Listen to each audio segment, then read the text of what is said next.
एजुकलेरा में आप सभी का स्वागत है। 12th कॉमर्स, सब्जेक्ट अकाउंटेंसी और लेखा शास्त्र में हमारा चैप्टर अभी जो चल रहा है वो है अंश पूंजी का लेखांकन, इशू ऑफ शेयर्स।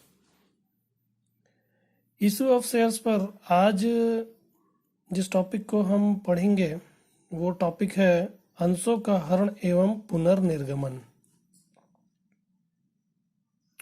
अंशों का हरण, इसके अर्थ को समझेंगे और इसकी क्या नियमावली है, मतलब कि नियम क्या है, और इसके सवाल को भी हम देखेंगे इस वीडियो में। तो पहले हम इसके अर्थ को समझते हैं कि अंशों का हरण का अर्थ क्या होता है। तो देखिएगा, लिखा है जब अंशों को किस्तों पर निर्गमित किया जाता है। कहने का अर्थ है कि अंशों की जो राशि है, उसका जो अंकित मूल्य है या जितने भी मूल्य पर अंश निर्गमित किए जा रहे हैं उसको किस प्रकार मांगा जाता है, किस्तों में मांगा जाता है। आवेदन, आवंटन, प्रथम याचना, द्वितीय याचना, इस तरह करके किस्तों में पैसा मांगा जाता है।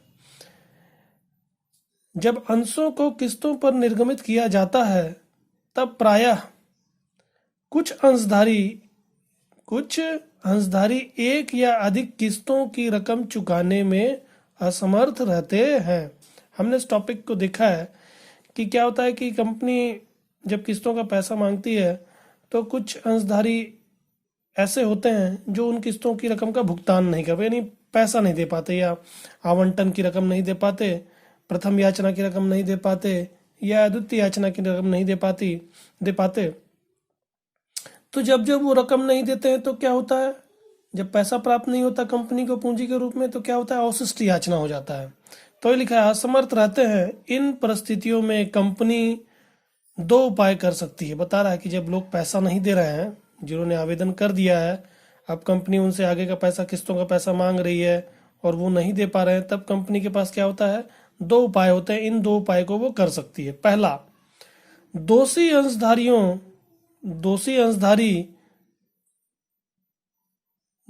अंशधारी पर न चुकाई गई रकम के लिए मुकदमा चला सकती है।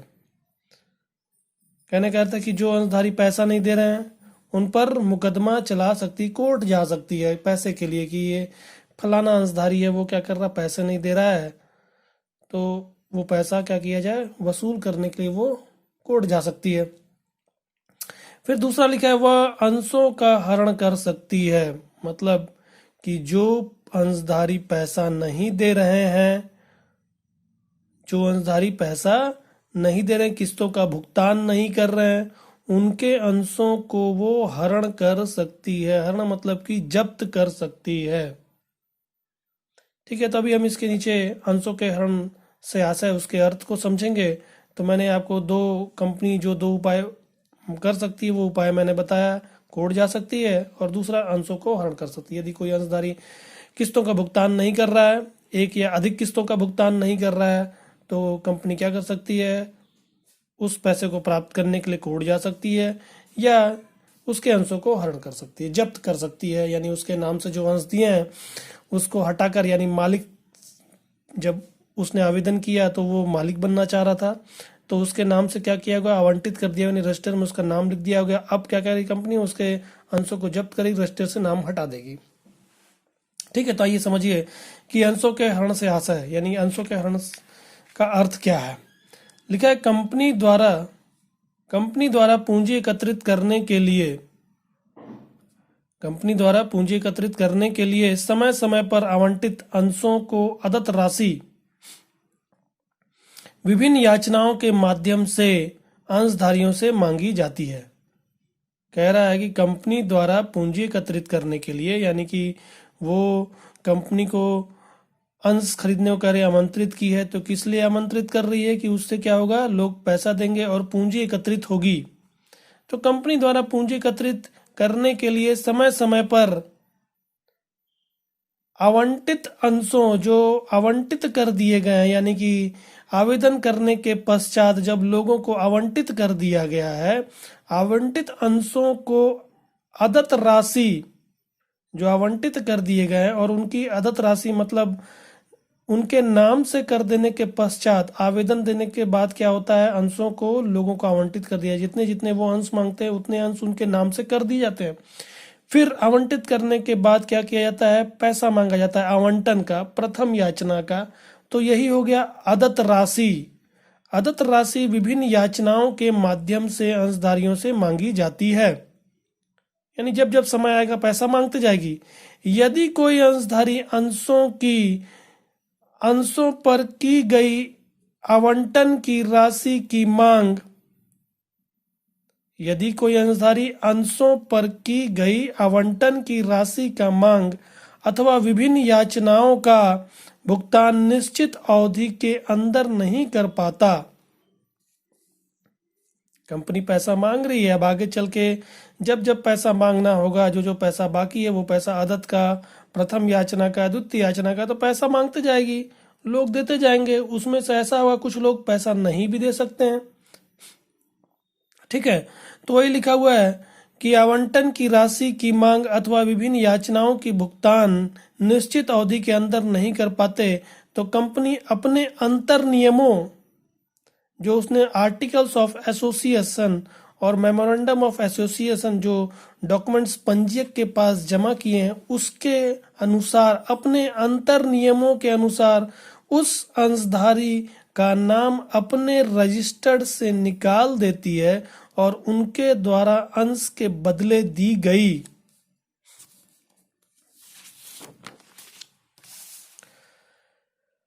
बदले में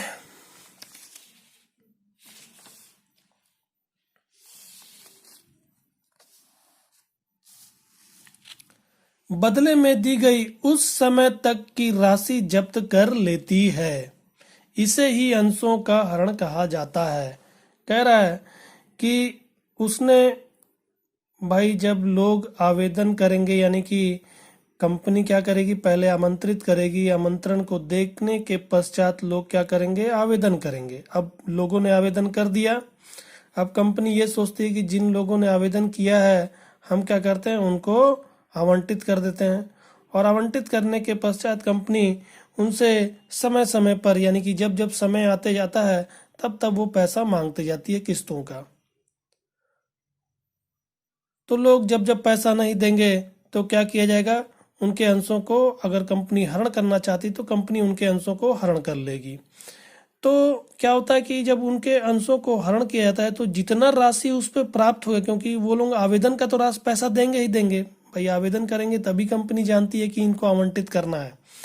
तो आवेदन की राशि हर कोई देता है, यानी कि जितने भी आवेदन करते हैं लोग, जिनको अंश आवंटित किए हैं उन लोगों का आवेदन का राशि प्राप्त होता ही होता है। तो जिनका अंश हरण किया जा रहा है उस पर जितना भी राशि प्राप्त कर लिया गया है उस राशि को जब्त कर लिया, यानी कंपनी उनके पैसे को वापस नहीं करती है। ऐसा नहीं है कि किसी के अंश को हरण किया जा रहा है तो बाकी का जो उसने पैसा दिया है उसको वापस कर दिया जाएगा, ऐसा नहीं है।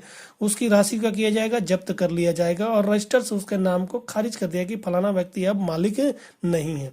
तो इसको कहते हैं इसे ही अंशों का हरण कहा जाता है।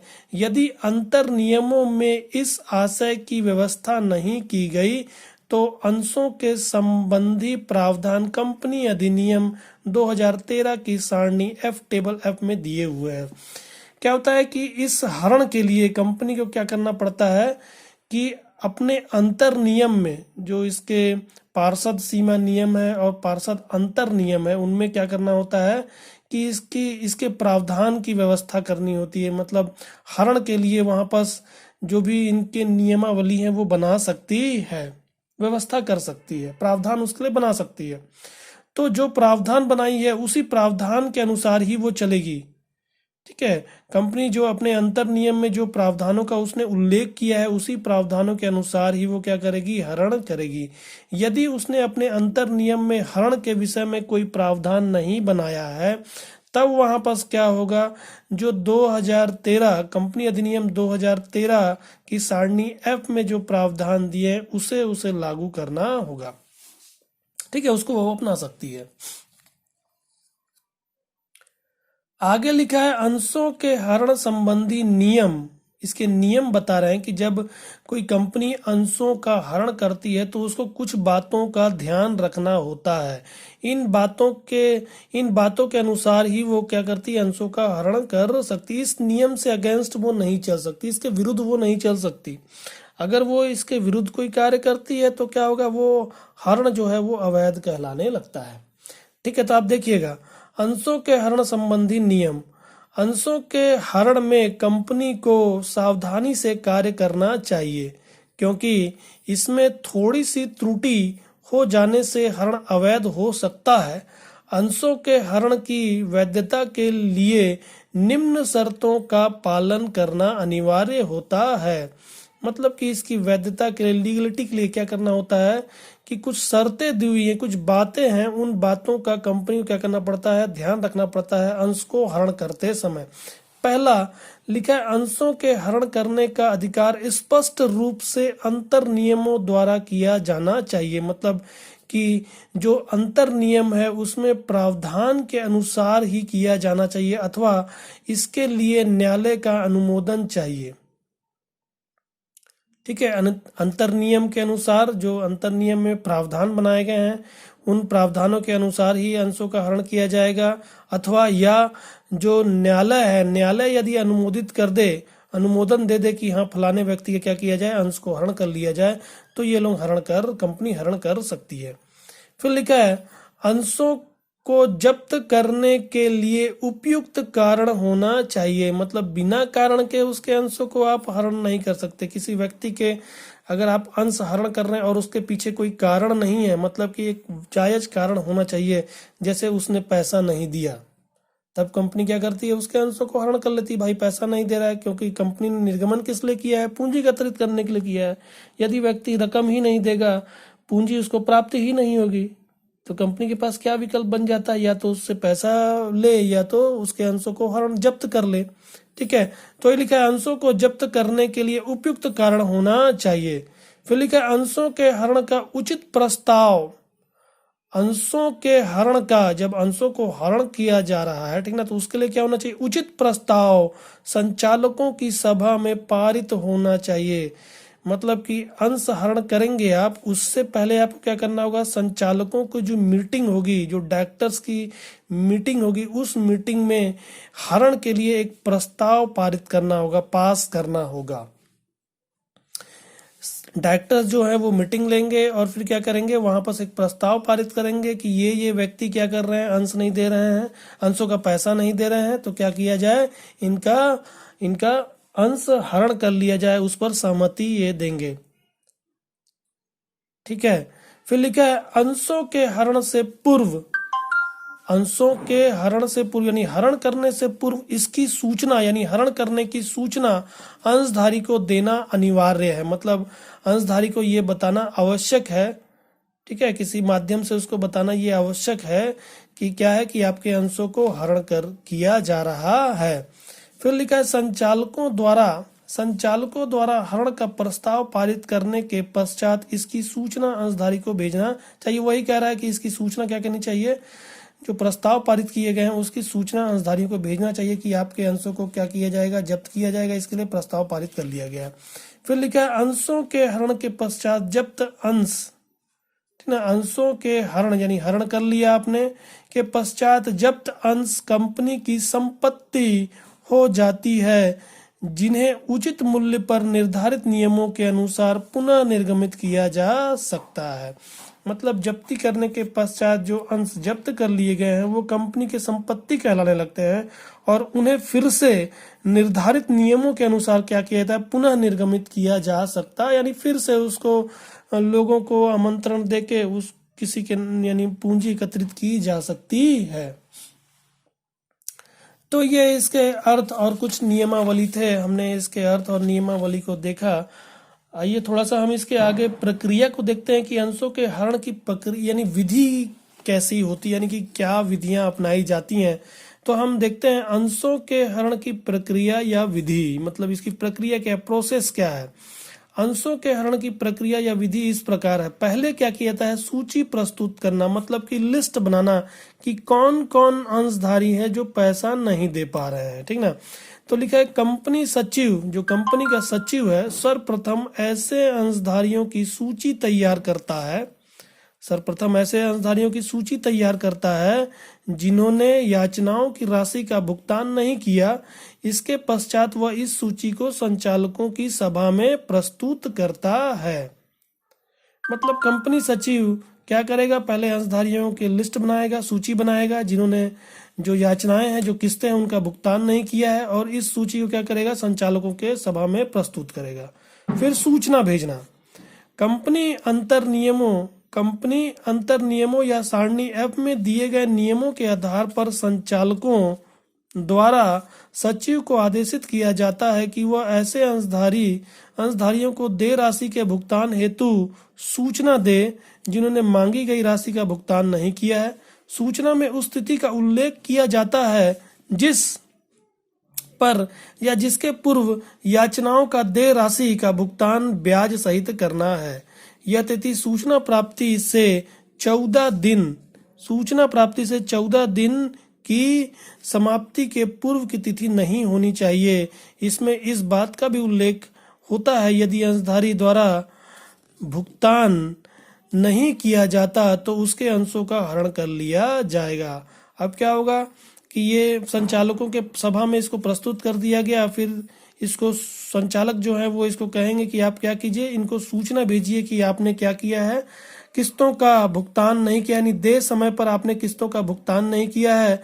तो आप क्या कीजिए, इन राशियों का जो किस्त है उनका क्या कीजिए, भुगतान कीजिए निर्धारित तिथि पर, यानी एक तिथि बताते हैं, उस तिथि पर आप क्या कीजिए, इस राशि का भुगतान कीजिए ब्याज सहित। अब ये तिथि क्या होगी, ये तिथि जो होगी सूचना प्राप्ति के, मतलब जिस दिन उनको ये सूचना प्राप्ति होगी उस तिथि से लेकर 14 दिन तक का समय दिया जाएगा, यानी उससे पूर्व की तिथि नहीं हो सकती, 14 दिन का समय देना होता है। ठीक है, सूचना दे दी गई। फिर उसके बाद स्मरण पत्र भेजना, ठीक ना। और सूचना जो होती है उसमें यह भी लिखा जाता है कि यदि आपने इसका भुगतान नहीं किया तो आपके अंशों को हरण कर लिया जाएगा। ठीक है, एक बार सूचना दे दिया गया, फिर भी यदि वो सूचना प्राप्ति के पश्चात भी पैसा नहीं दे रहा है कोई अंशधारी, तो फिर से उसको स्मरण पत्र भेज, यानी फिर से याद दिलाया जाएगा स्मरण पत्र भेजकर। यदि उक्त सूचना के बाद भी किसी अंशधारी द्वारा भुगतान नहीं किया जाता है तो ऐसे अंशधारी को स्मरण पत्र भेजा जाता है, फिर से याद दिलाया जाता है कि पैसा आप दे दीजिए। ठीक है, फिर उसके बाद चौथा बता रहा है कि हरण का प्रस्ताव पारित करना। यदि स्मरण पत्र भेजने के पश्चात भी वो पैसा नहीं दे रहा है, किस्तों का भुगतान नहीं कर रहा है, तो स्मरण पत्र मिलने के बाद भी यदि अंशधारी भुगतान नहीं करता तो सचिव इसकी सूचना संचालकों को देता है, जिसके आधार पर संचालकों की सभा में अंशों के हरण का प्रस्ताव पारित किया जाता है। अब क्या होगा, अब सचिव बताएगा कि मैंने स्मरण पत्र भी इनको भेज दिया है मगर ये लोग अभी तक भुगतान नहीं कर रहे हैं। तो फिर क्या करेंगे, संचालक अपनी सभा में इसके लिए हरण का एक प्रस्ताव पारित करेंगे कि फलाना जो अंशधारी है उनका क्या किया जाए, अंशों को हरण कर लिया जाए। फिर अंश हरण की सूचना देना, प्रस्ताव पारित हो गया, उसके पश्चात क्या होगा, अब उनके अंशों को हरण करने की सूचना दी जाएगी। अंश हरण का प्रस्ताव पारित हो जाने के बाद संबंधित अंशधारियों को इसकी सूचना दी जाती है कि उनके अंशों का हरण कर लिया गया है, अतः वह कंपनी को अंश प्रमाण पत्र वापस कर दे। सूचना दी जाएगी कि आपके अंश हरण कर लिए गए और आपको जो अंश प्रमाण पत्र दिया गया है, क्योंकि जब आवंटित किया जाता है मतलब कि उसके नाम से अंश कर दिया जाता है तो उसको एक प्रमाण पत्र दिया जाता है कि फलाना व्यक्ति इतने अंशों का धारक है। ठीक है, वो प्रमाण पत्र अब इनसे वापस क्या करेगी, मांगेगी। फिर लिखा है हरण की घोषणा, उसके बाद हरण की घोषणा की जाएगी। संबंधित अंशधारियों का नाम रजिस्टर से हटा दिया जाता है तथा संचालकों या प्रबंध सचिव द्वारा अंशों के हरण की विविध घोषणा की जाती है। ठीक है, तो ये मैंने उसकी प्रक्रिया बताई कि अंशों के हरण की प्रक्रिया क्या है। इस तरह कंपनी क्या करती है, प्रक्रिया को अपनाकर अंशों का हरण करती है। तो हमने ये अंशों के हरण के अर्थ को देखा, उसके उससे संबंधित नियमों को देखा, और उसके बाद हमने प्रक्रिया को देखा। अब हम इसके सवालों को देखेंगे कि हरण के सवाल किस तरह हल किए जाते हैं, पंजी प्रविष्टियां किस तरह की जाती हैं। तो आइए अब इसके सवाल को देखते हैं। ये अंशों के हरण पे एनसीईआरटी की बुक से मैंने एक सवाल लिया हुआ, आपके सिलेबस से है। तो इस सवाल को देखिएगा और फिर इसके माध्यम से हम अंशों के हरण को समझते हैं। तो सवाल आप देखिए, लिखा है होंडा लिमिटेड ने 100 रुपये प्रत्येक के होंडा लिमिटेड ने 100 रुपये प्रत्येक के 10,000 समता अंशों का निर्गमन, यानी 100 रुपये वाले अंश हैं और कितने अंश, 10,000 समता अंशों का निर्गमन किया, जो इस प्रकार दे थे। पैसा बता रहा है कि इस प्रकार लिया जा रहा है। आवेदन पर 20 रुपये, आवंटन पर 30 रुपये, प्रथम मांग पर 20 रुपये और द्वितीय और अंतिम मांग पर 30 रुपये। तो आप देखेंगे पैसे को किस्तों में मांगा जा रहा है। आवेदन पर 20 रुपये, आवंटन पर 30 रुपये, 20 और 30 50, प्रथम मांग पर 20 रुपये, 50 और 20 70, और आखिरी का जो 30 रुपये होता है वो द्वितीय और अंतिम मांग पर मांगा जा रहा है। आगे देखिएगा, 10,000 अंशों के लिए आवेदन और आवंटन हुआ। 10,000 अंशों को निर्गमित किया जा रहा है और 10,000 अंशों के लिए आवेदन हुआ। सुप्रिया द्वारा 300 अंशों पर दे दोनों मांगों को छोड़कर सभी देय राशि प्राप्त हुई। कह रहा है कि सुप्रिया जो 300 अंश रखी हुई थी, सुप्रिया को 300 अंश आवंटित किए गए थे, इसने आवेदन किया होगा, उसके नाम से दे दिया गया 300 अंश। अब क्या हो रहा है, सुप्रिया दोनों मांग, मतलब कि प्रथम याचना और द्वितीय याचना, इन दोनों का पैसा नहीं दे पा रही है।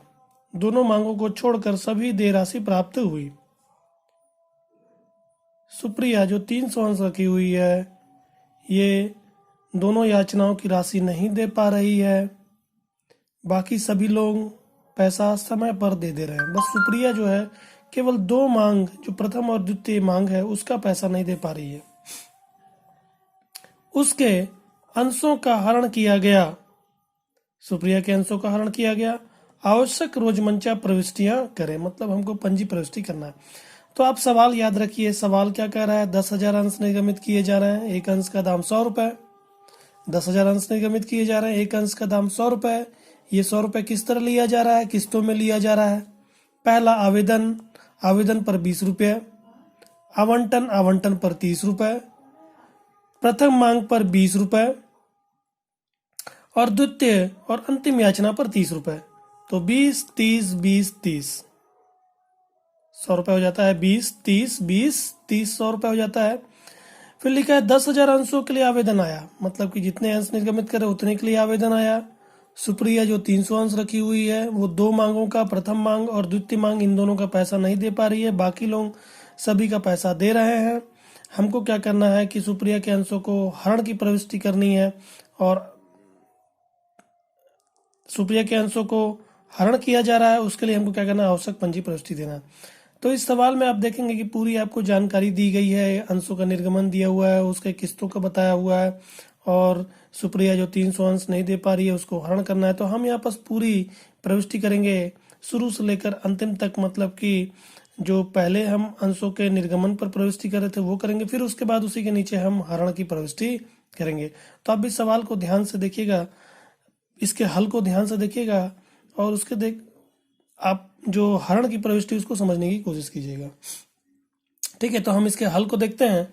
तो ये पंजी प्रविष्टि है होंडा लिमिटेड की पुस्तकों में। होंडा लिमिटेड की पुस्तकों में पंजी प्रविष्टियां,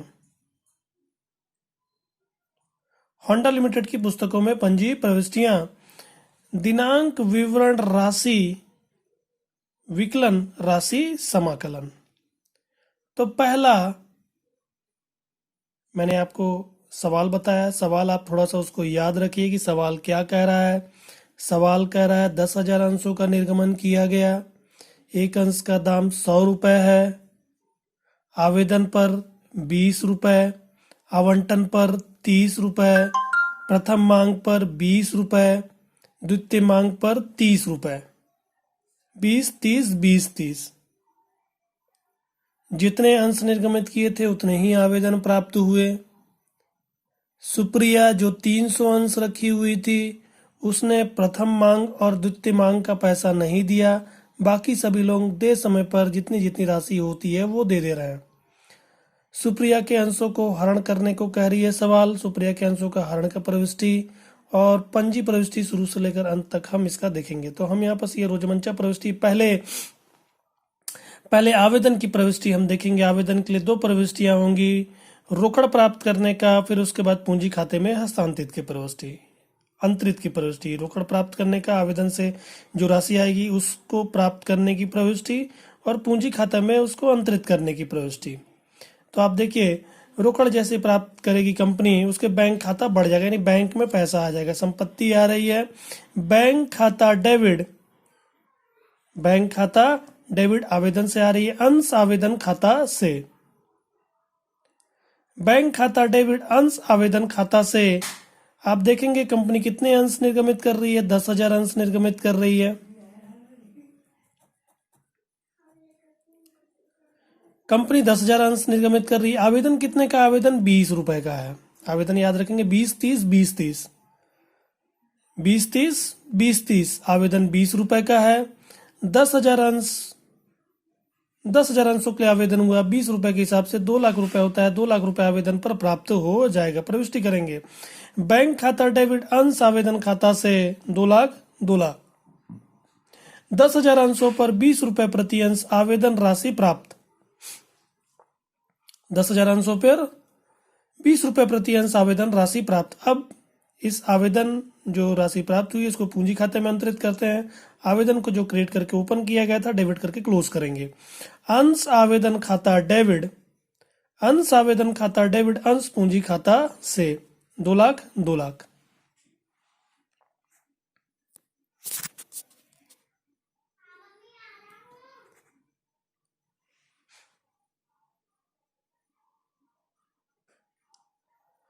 अंश आवेदन खाता डेबिट अंश पूंजी खाता से 2 लाख 2 लाख। 10,000 अंशों पर 20 रुपए प्रति अंश आवेदन राशि पूंजी खाता में अंतरित। ये हमने आवेदन राशि प्राप्त करने की प्रविष्टि, पूंजी खाते में अंतरित करने की प्रविष्टि हमने देख ली। अब हम चलते हैं आवंटन में। आवंटन में भी कुछ खास नहीं हो रहा है, सिंपल सा सभी लोग पैसा दे रहे हैं। पैसा कहाँ से प्राप्त नहीं हो रहा है? पैसा प्रथम याचना और द्वितीय याचना से। जो सुप्रिया है वो क्या कर रही है, जो 300 अंश रखी हुई वो प्रथम याचना और द्वितीय याचना का पैसा नहीं दे रही। तो वहां पर प्रथम याचना और जब द्वितीय याचना पहुंचेंगे तो वहां पर अवशिष्ट याचना आने लगेगा। तो हम वहां से अवशिष्ट याचना को जब प्रविष्टि करनी होगी तो हम करेंगे। आवंटन में कोई खास नहीं हो रहा है, आवंटन में भी सिंपल सी प्रविष्टि होगी, पूरी राशि प्राप्त की जाएगी तो उसकी हम प्रविष्टि देखेंगे। तो ये हमारा आवंटन है। आवंटन में भी उसी तरह पूंजी खाते में अंतरित यानी हस्तांतरित करने की प्रविष्टि, फिर उसके बाद उस रकम को प्राप्त करनी यानी राशि प्राप्त करने की प्रविष्टि। तो आवंटन का भी वैसे आवंटन डेबिट पूंजी खाता से, आवंटन डेबिट करेंगे, पहले पूंजी खाते में हस्तांतरित करेंगे। आवंटन डेबिट पूंजी खाता से। अंश आवंटन, अंश आवंटन खाता डेबिट अंश पूंजी खाता से।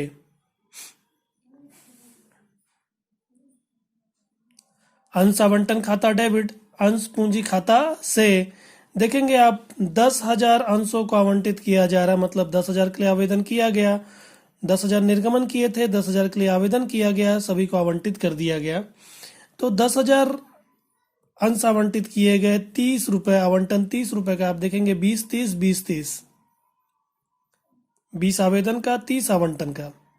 तो 30 रुपये आवंटन के हिसाब से 10,000 अंशों पे 30 रुपये के हिसाब से 3 लाख रुपए होता है। 3 लाख रुपए कंपनी पूंजी खाते में हस्तांतरित कर देगी, बताएगी कि समय आ गया, ड्यू डेट आ गया है, मतलब देय तिथि आ गई है, पैसा प्राप्त होगा आवंटन का। तो पहले देय तिथि में क्या करती, पूंजी खाते को बना लेती है, मतलब कि पूंजी खाता पहले से बना लेती है कि लोग क्या करेंगे, जो आवेदन किए वो लोग पैसा देंगे आवंटन का, तो वो पहले से ही पूंजी बना लेती है। तो हमने यहाँ पर इसलिए पहले पूंजी का प्रविष्टि किया है। अंश आवंटन खाता डेबिट, आवंटन खाता डेबिट, अंश पूंजी खाता से 3 लाख 3 लाख। 10,000 अंशों पर 30 रुपये प्रति अंश, आवंटन राशि प्राप्य होने पर, समय आने पर, देय होने पर अब पैसा प्राप्त करेंगे। तो बैंक खाता बढ़ जाएगा कंपनी का, संपत्ति आ रही है, संपत्ति जब आती है तो डेबिट और जाती है तो क्रेडिट।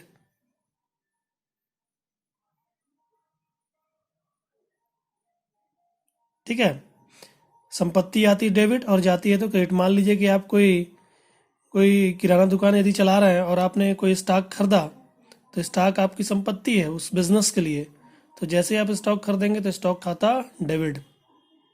ठीक है, देखिएगा, बैंक खाता डेबिट, बैंक खाता डेबिट, अंश आवंटन खाता से, आवंटन खाता जो हमने यहाँ डेबिट करके रखा था उसको क्रेडिट करके क्लोज करेंगे। अंश आवंटन खाता से, बैंक खाता डेबिट, अंश आवंटन खाता से 3 लाख रुपए पूरा प्राप्त हो जाएगा। सवाल में बताया हुआ है कि समस्त राशियां जो है वो यथा समय प्राप्त हो रही हैं, केवल सुप्रिया को छोड़कर, जो प्रथम याचना और द्वितीय याचना का पैसा नहीं दे रही है। तो हमने यहाँ पर आवंटन का देखा, आवंटन का पूंजी खाते में हस्तांतरित करने की प्रविष्टि और आवंटन का प्राप्त करने, पैसा प्राप्त करने की प्रविष्टि। इसका निर्देशन 10,000 अंशों पर 30 रुपये प्रति अंश, आवंटन राशि प्राप्त 3 लाख रुपए प्राप्त हो जाएगा। अब हम चलते प्रथम याचना में। प्रथम याचना में आपको सवाल को याद रखना है। सवाल ने क्या कहा था, सवाल ने कहा था सुप्रिया जो 300 अंशों को रखी है वो क्या कर रही है, प्रथम याचना और द्वितीय याचना दोनों की राशि नहीं दे पा रही है। तो यहाँ पर जो है प्रथम याचना में एक अवशिष्ट याचना आ जाता है, तो हम अवशिष्ट याचना को देखेंगे। ठीक है, इस सवाल में क्या है कि मैं जैसे अवशिष्ट याचना का जो पिछले जो अवशिष्ट याचना का जो मैंने वीडियो बनाया है, आपको आप जब भी देखे होंगे कि अवशिष्ट याचना जब भी आता है तो मैं क्या करता हूँ कि यहाँ पर अवशिष्ट याचना को डेबिट करके बताता हूँ, यानी अवशिष्ट याचना का मैं खाता खोल के बताता हूँ कि इतनी राशि नहीं प्राप्त हुई। मगर इस सवाल में मैंने खाता नहीं खोला है।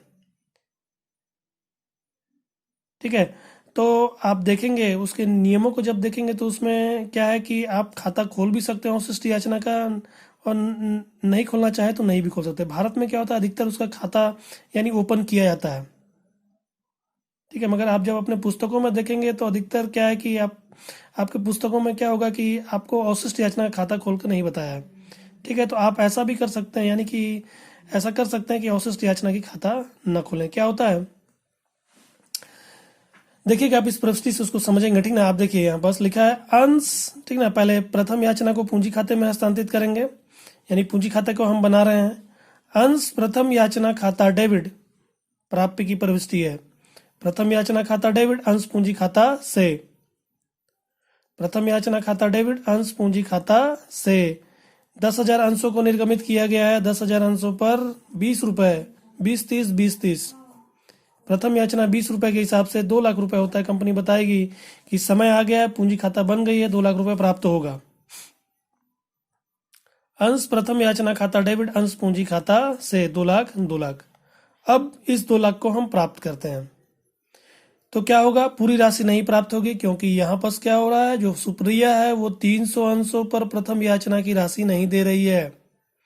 तो जहां पर 10,000 अंशों पर राशि प्राप्त होना चाहिए था, 10,000 अंशों पर जो आवंटित किए उन पर राशि प्राप्त होना चाहिए था, वहां पर 300 कम प्राप्त होगा।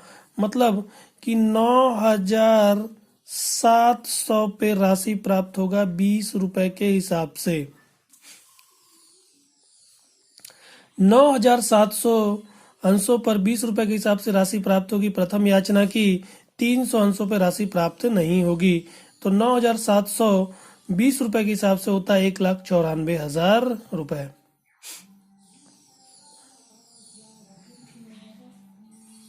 1,94,000 रुपए प्राप्त होगा।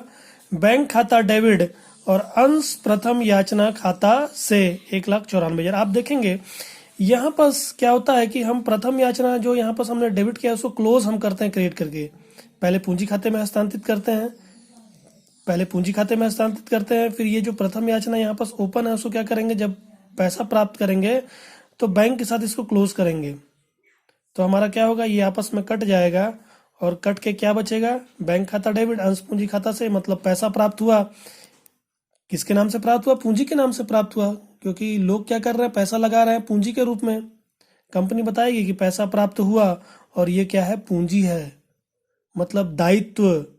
पूंजी हमेशा क्रेडिट होकर चालू होती है, और पूंजी क्या होती है, जब आप किसी चीज को क्रेडिट करते हैं तो वहां पर दायित्व स्थापित करने लगती है, तो पूंजी दायित्व है।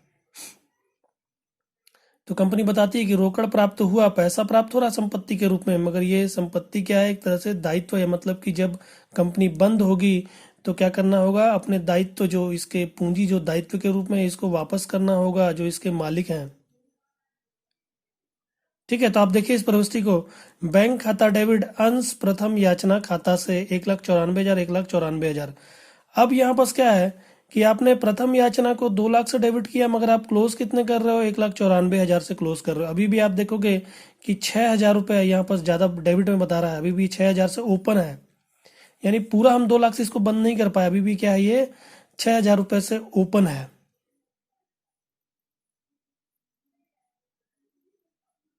ठीक है, पहले जो मैंने यहाँ पास आपको अवशिष्ट याचना जो खाता खोल के जो पिछले सवालों में मैंने बताया, अवशिष्ट याचना में यहाँ पास मैंने अवशिष्ट याचना खाते को डेबिट किया है। क्या होता है कि आप इसको यहाँ पास अवशिष्ट याचना खाते को भी लिखना चाहो तो लिख सकते हो। उसके लिए क्या करना पड़ेगा, यहाँ पास प्रथम याचना को आपको क्या करना होगा, यहाँ 2 लाख से शो करना होगा, फिर इसको 2 लाख से शो करके फिर यहाँ पास अवशिष्ट, ठीक है, प्रथम याचना खाता डेबिट करके यहाँ 6,000 रुपये बताना होगा कि ये 6,000 रुपये नहीं प्राप्त हुआ।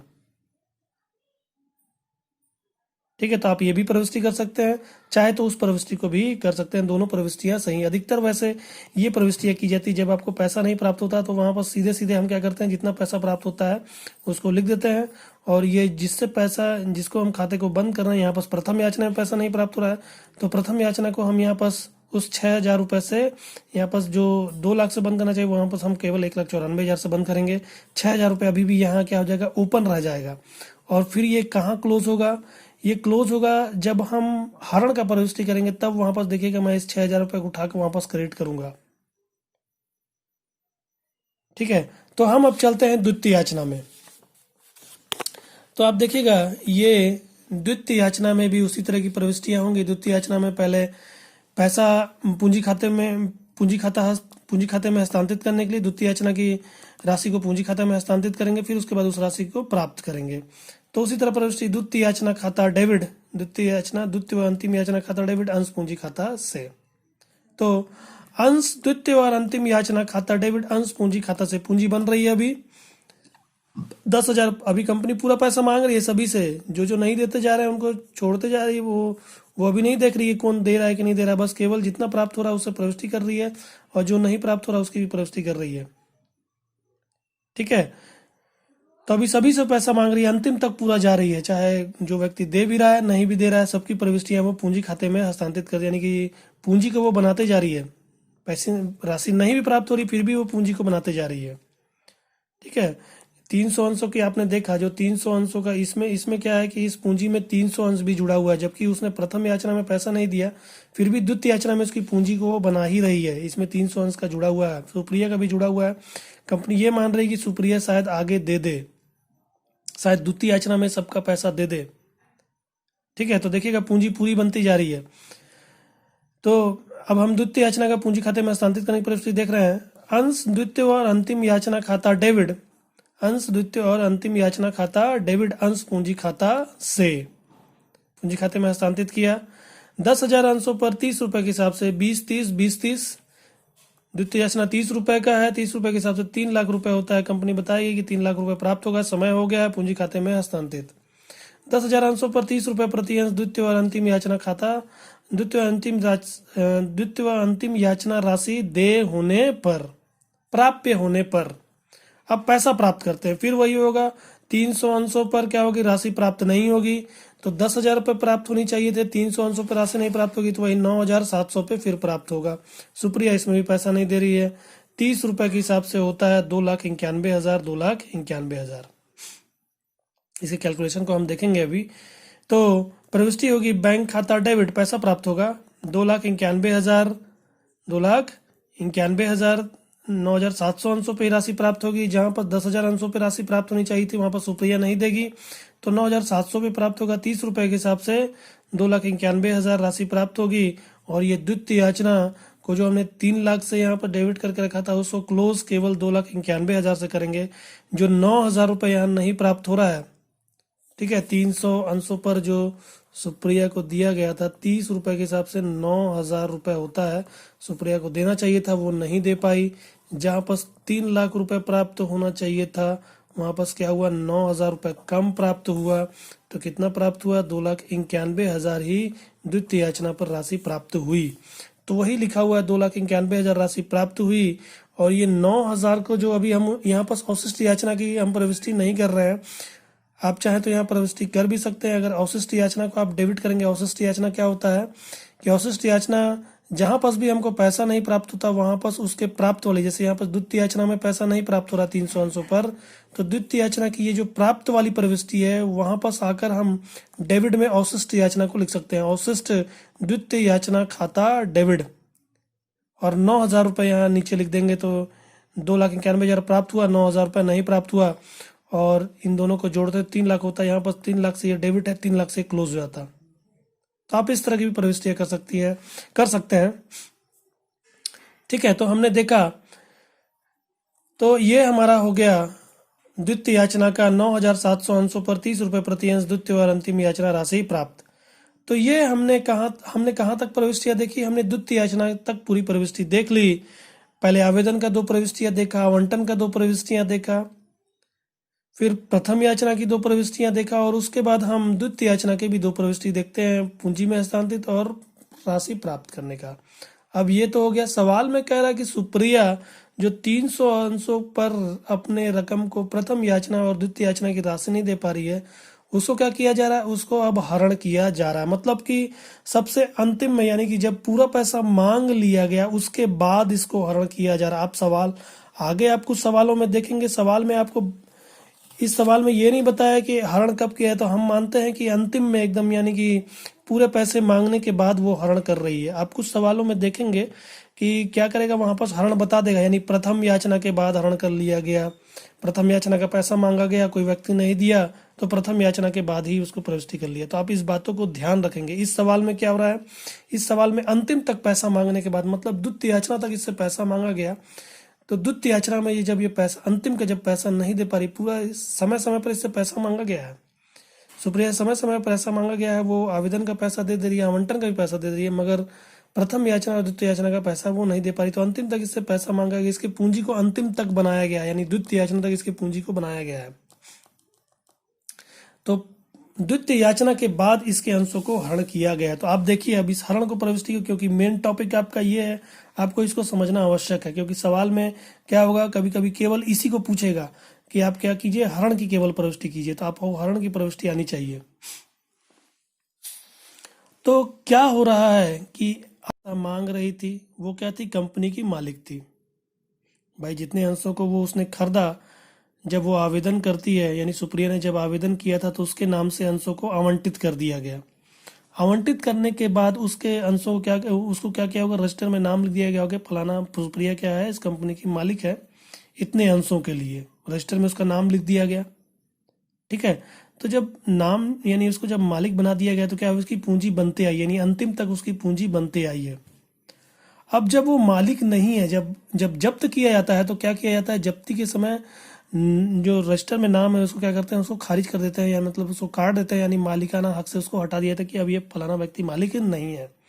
तो जब वो मालिक नहीं है तो उसकी प्रविष्टियां जो अंतिम तक कर दी गई हैं उसको क्या किया जाएगा, समाप्त किया जाएगा, मतलब विपरीत प्रविष्टि की जाएगी। अब ठीक है, अपोजिट, उसका जस्ट विपरीत किया जाएगा। अभी तक उसकी पूंजी बनाते आ रहे थे, कंपनी पूंजी बनाते आ रही थी क्रिएट करके, पूंजी उसकी बनाते आई क्रेडिट करके, अब उसकी पूंजी को समाप्त करेगी डेबिट करके। आप देखिएगा, इसको ध्यान दीजिएगा कैसे प्रविष्टि होती है हरण का।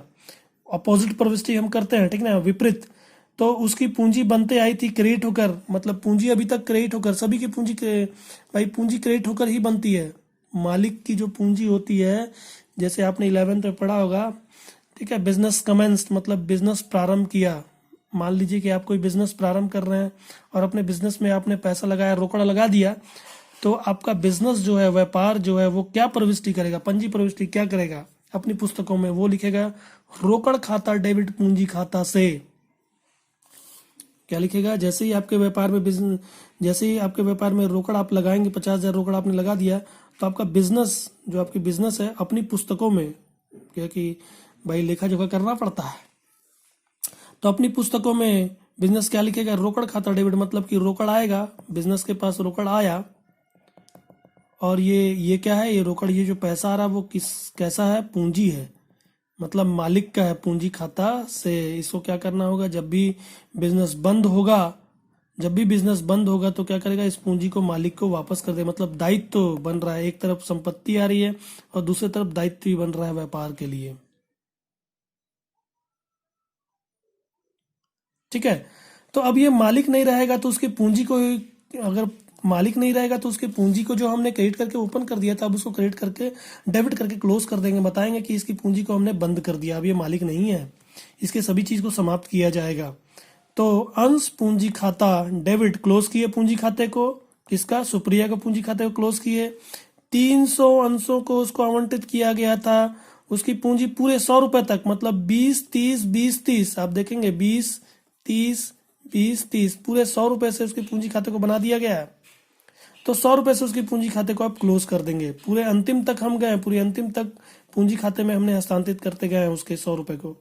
अब हम क्या करेंगे, उसको क्लोज करेंगे तो हो जाएगा 3,000 रुपए से उसकी पूंजी बंद हो जाएगी। 3,000 बोल रहा हूँ, 30,000 से उसकी पूंजी बंद हो जाएगी, 30,000 से क्रेडिट हो चुकी है, 30,000 से अब डेबिट होकर क्लोज हो जाएगी। दूसरा, ठीक है, उससे 30,000 रुपये लेना था, ठीक है, 30,000 रुपये लेना था पूंजी के रूप में, ठीक है, उसने कुछ पैसा नहीं दिया, कुछ पैसा उसने दिया है, किस पर पैसा दिया है, आवेदन पर पैसा दिया है और आवंटन पर पैसा दिया है। आवेदन 20 रुपए का और आवंटन 30 रुपए का, उसने 50 रुपए दिया है 100 रुपए में से, उसने 100 रुपए में से 50 रुपए दे दिया, 50 रुपए नहीं दिया है। इस 50 रुपए के कारण क्या किया जा रहा है, उसके अंशों को हरण किया जा रहा है। तो आप देखेंगे उसने 50 रुपए दिया है 300 अंशों पर, 300 अंशों पर उसने 50 रुपए दे दिया है, तो कितना हो जाएगा, 5 3 15, 5 3 15 और 1 2 3 शून्य लग जाएगा, तो 15,000 रुपए वो दे चुकी है। जहां पर उसको 30,000 रुपए देना चाहिए था, उसमें से वो 15,000 रुपए दे चुकी है। तो इस 15,000 को जो रकम प्राप्त हो गया, उसको क्या किया जाएगा, उसको क्या करती है कंपनी, उसको कंपनी जब्त कर लेती है। मतलब कि जितना पैसा, अगर आप किसी किसी किसी कंपनी के अंशों को आप खरीद रहे हैं और उस पर आपने कुछ पैसा दे दिया है और कुछ पैसा नहीं दिया है, जिसके चलते कंपनी आपके अंशों को यदि हरण कर रही है, जब्त कर रही है, तो आपने जितनी राशि उस पर दे दी है, उन पैसों को क्या करेगी, आपको वो वापस नहीं करेगी, उन पैसों को वो जब्त कर लेगी, यानी अपने पास रख लेगी और आपको मालिक से भी हटा देगी, यानी अपने रजिस्टर से नाम भी काट देगी, ठीक है। तो यहाँ पर जितना पैसा प्राप्त हो जाता है, जितना पैसा प्राप्त हो गया, उसको अब हरण किया जाएगा। देखिएगा हरण कैसे करेंगे, तो पूंजी खाता डेबिट करेंगे और उसी के नीचे हरण खाते को लिखेंगे क्रेडिट करके, जो पैसा प्राप्त हो गया उसको जब्त किया जाएगा क्रेडिट करके। अंश हरण खाता से, जो पैसा प्राप्त हो गया उसको हरण में डालेंगे, लिखेंगे अंश हरण खाता से 15,000 रुपये प्राप्त हो चुका है। और जो पैसा नहीं प्राप्त हुआ है उसको यहाँ पास क्या किया जाएगा, जो पैसा प्राप्त हो गया उसको भी क्रेडिट करेंगे और जो पैसा नहीं प्राप्त हुआ उसको भी क्रेडिट करेंगे। आप देखेंगे कि प्रथम याचना पे राशि नहीं प्राप्त हुई और द्वितीय याचना पे भी राशि नहीं प्राप्त हुई। ये प्रथम याचना में पैसा नहीं दे रही है और द्वितीय याचना पे भी पैसा नहीं दे रही है। वहां पर मैंने क्या बताया था आपको, वहां पर मैंने आपको यहाँ पर जो ये अवशिष्ट याचना जो मेरे को यहाँ पर लिखना था, यहाँ पर अवशिष्ट याचना जो लिखना था, मैंने उस अवशिष्ट याचना को नहीं लिखकर क्या किया, इसको यहाँ पर डेबिट होकर ही चालू रहने दिया, यानी कि ओपन ही रहने दिया। यहाँ पर ये देखिए कि प्रथम याचना डेबिट है। अब क्या करेंगे, इसको क्रेडिट करके वहां पर क्लोज कर देंगे। 6,000 रुपये नहीं प्राप्त किए थे प्रथम याचना पर, इस 6,000 रुपये से हम इसको क्लोज कर देंगे। आप यहाँ देखेंगे अंश प्रथम याचना खाता से, वहां पर डेबिट है 6,000 से, अब क्रेडिट लाकर इसको क्रेडिट कर देंगे 6,000 रुपये से, जो 6,000 रुपये नहीं प्राप्त हुआ था। हमने इसको पूरा क्लोज नहीं किया था, प्रथम याचना को पूरा हमने क्लोज नहीं किया था, वहां पर क्या किया, 6,000 रुपये से ओपन ही रहने दिया। अब हम यहाँ पर उसको क्लोज कर दे रहे हैं, उसके खाते को हम बंद कर रहे हैं कि उसने प्रथम याचना में पैसा नहीं दिया था, उसको हमने यहाँ पास उसी में रहने दिया, उसको चालू रहने दिया वहां पास। अब हम यहाँ पास क्या कर रहे हैं, उसको क्लोज कर देना है, क्योंकि अब ये मालिक नहीं रही तो उसका कुछ भी नहीं रखा जाएगा, कुछ भी चालू नहीं रखा जाएगा। तो इसलिए मैंने वहां पास बताया था कि मैं आगे हरण में क्या करूंगा, उसको वहां पास वो डेबिट था, आप क्रेडिट करके क्लोज करूंगा। उसी तरह द्वितीय याचना में भी होगा। द्वितीय याचना भी हमने देखा था कि द्वितीय याचना भी मैंने क्या किया था, इसको यहाँ पर जो पैसा राशि नहीं प्राप्त हुई थी उस राशि को मैंने क्या किया, यहाँ पास चालू ही रहने दिया। मतलब कि ये जो 9,000 रुपये यहाँ पास हमने कम, यहाँ 3,000, यहाँ 3 लाख लिखा है तो यहाँ भी 3 लाख लिखना चाहिए था, मगर हमने क्या किया, यहाँ पास 9,000 कम लिखा, इसको यहाँ पर डेबिट रहकर ही चालू रहने दिया कि अंतिम याचना में ही रहने दो। जब इसका हरण करेंगे तो हम क्या करेंगे, उस समय इसको लिखेंगे 9,000 को क्रिएट करके अंश द्वितीय व अंतिम याचना खाता से 9,000 रुपये। तो ये हमारी हरण की प्रविष्टि है। पूंजी खाते को, जिसका भी आप अंश हरण कर रहे हैं उसके पूंजी खाते को क्लोज कीजिए। जिस पर जितना राशि प्राप्त हो चुकी है उस पर उस राशि को क्या कीजिए, हरण खाते में डालिए क्रिएट करके। जो जो राशियां नहीं प्राप्त हुई है उसको आप क्रिएट करते जाइए। ठीक है, अंश प्रथम याचना खाता से, प्रथम याचना पर राशि नहीं प्राप्त हुई, हमने क्रिएट किया, और अंश द्वितीय व अंतिम याचना खाता से, इसको भी हमने क्रिएट किया। ठीक है, 300 अंशों को हरण करने पर। तो आप देख रहे हैं कि इस पर मैंने अवशिष्ट याचना का खाता नहीं खोला है। मैं अगला जो इसका सवाल होगा उस पर आपको अवशिष्ट याचना ओपन करके बताऊंगा कि अवशिष्ट याचना जब हम खाता खोलते हैं तब वहां पास जो यहाँ पास ये प्रथम याचना को मैंने क्रिएट किया तो उस समय कैसे प्रथम याचना को क्रिएट किया जाएगा। तो आप दोनों तरह से बना सकते हैं, इस तरह भी बनाएंगे तो सही है, और जो अगर अवशिष्ट याचना खाता आपने खोला है तो उस तरह भी बनाएंगे तो आपका सही है। तो ये इसके पूरी प्रविष्टियों को हमने देखा, पूरा अंतिम याचना तक हम गए, फिर उसके बाद हमने हरण की प्रविष्टि यहाँ पास देखी। तो हरण की प्रविष्टि आप ध्यान से इसको देखिए, इसको समझिए कि किस तरह हरण की प्रविष्टि की जाती है। पहले जिसके अंशों को हरण किया जा रहा है उसके पूंजी खाते को आप डेबिट कीजिए, जो राशि उस पर प्राप्त हो गई उसको हरण खाते में डालकर क्रिएट कीजिए, जो जो राशियां नहीं प्राप्त हुई उसको क्रिएट करते जाइए। 300 अंशों को हरण किया गया, इसका नरेशन पूरा जोड़ते हैं तो 20,15,000, 20,15,000 हमारा जोड़ आता है। तो थोड़ा सा अब इसके कैलकुलेशन को देखिए कि इसका कैलकुलेशन किस तरह का है। तो ये इसका कैलकुलेशन है। तो गणना में पहला मैंने गणना करके बताया, प्रथम याचना में प्राप्त राशि, मतलब प्रथम याचना में कितनी राशि प्राप्त होगी। तो 10,000 अंशों को निर्गमित किया जा रहा है। प्रथम याचना 20 रुपए का है, 2 लाख रुपए प्राप्त होना चाहिए था। सुप्रिया जो 300 अंश रखी हुई है, प्रथम याचना की राशि 20 रुपए के हिसाब से नहीं दे रही है, यानी 6,000 रुपये वो नहीं दे रही है, तो 1,94,000 रुपये प्राप्त हो रहा है प्रथम याचना पर, जो हमने 1,94,000 यहाँ पास लिखा है, ये प्रथम याचना का है। ठीक है, उसी तरह द्वितीय याचना की हम राशि की गणना करते हैं। तो द्वितीय याचना में आप देखेंगे, द्वितीय याचना की राशि प्राप्त 10,000 अंश निर्गमित किए थे, 10,000 अंशों पर पैसा प्राप्त होना चाहिए था। द्वितीय याचना 30 रुपए का है, पूरे लोगों से वो पैसा मांग रही, 3 लाख रुपए प्राप्त होना चाहिए था, मगर सुप्रिया जो 300 अंश रखी है 30 रुपए के हिसाब से वो क्या करेगी, पैसा नहीं देगी, 9,000 रुपये प्राप्त होगा, 2,91,000 रुपये। ठीक है, तो ये इसका कैलकुलेशन था। जो वर्किंग नोट भी मैंने आपको यहाँ पास बना के बताया हुआ है, वर्किंग नोट 1 नंबर यहाँ डाल सकते हैं, ये पहला नंबर का वर्किंग नोट है। ये वर्किंग नोट फर्स्ट है, जिसको हमने यहाँ पास जो आपका ये प्रथम याचना का कैलकुलेशन का है, और ये वर्किंग नोट आपका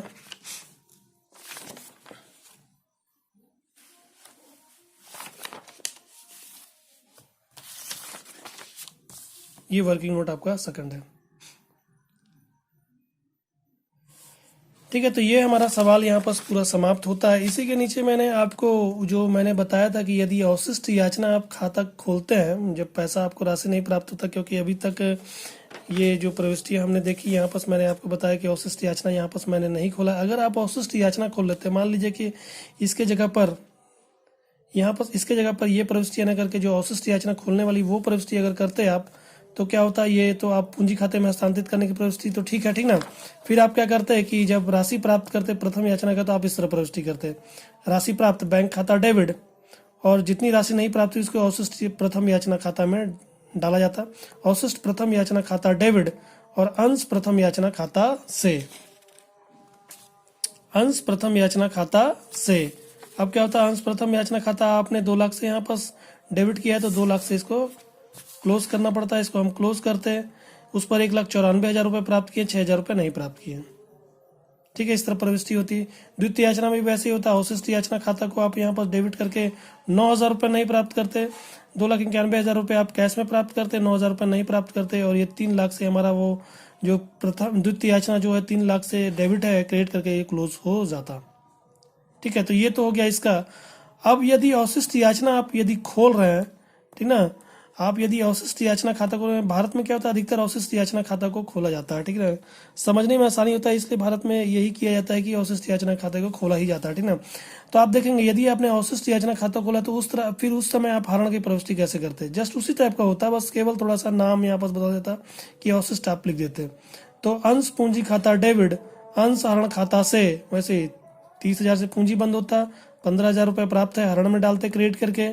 और अवशिष्ट प्रथम याचना खाता से, जो आपने यहाँ पर अवशिष्ट याचना डेबिट करके रखा है, यहाँ पर उसको क्लोज करते जाते, क्योंकि अब तो ये मालिक है नहीं, तो उसका ये तो सुप्रिया के लिए ओपन किया गया है। सुप्रिया 6,000 रुपये नहीं दे रही है, तो अब मालिक नहीं है, तो उसके प्रविष्टि को क्यों रखा जाएगा, इसलिए यहाँ पर क्या किया जाएगा, उसको क्रेडिट करके क्लोज कर दिया। यहाँ पर डेबिट करके चालू है, क्रेडिट करके क्लोज कर देंगे। फिर द्वितीय याचना में ऐसे ही होगा, अवशिष्ट द्वितीय याचना को हमने यहाँ पर डेबिट करके चालू किया, क्रेडिट करके क्लोज कर देंगे। 15,000 रुपये प्राप्त, 6,000 रुपये प्रथम याचना का नहीं प्राप्त, 9,000 रुपये द्वितीय याचना का नहीं प्राप्त। ये हमारा हो गया हरण की प्रविष्टि। तो ये हमारी प्रविष्टि थी हरण से संबंधित। ये आपका एनसीईआरटी बुक से है, मैंने इस सवाल को लिया, आपको समझाया। आशा करता हूँ कि आपको ये सवाल समझ आया होगा। तो यदि आपको मेरा वीडियो अच्छा लग रहा है तो प्लीज़ इस चैनल को सब्सक्राइब और वीडियो को लाइक और शेयर करना ना भूलें। धन्यवाद।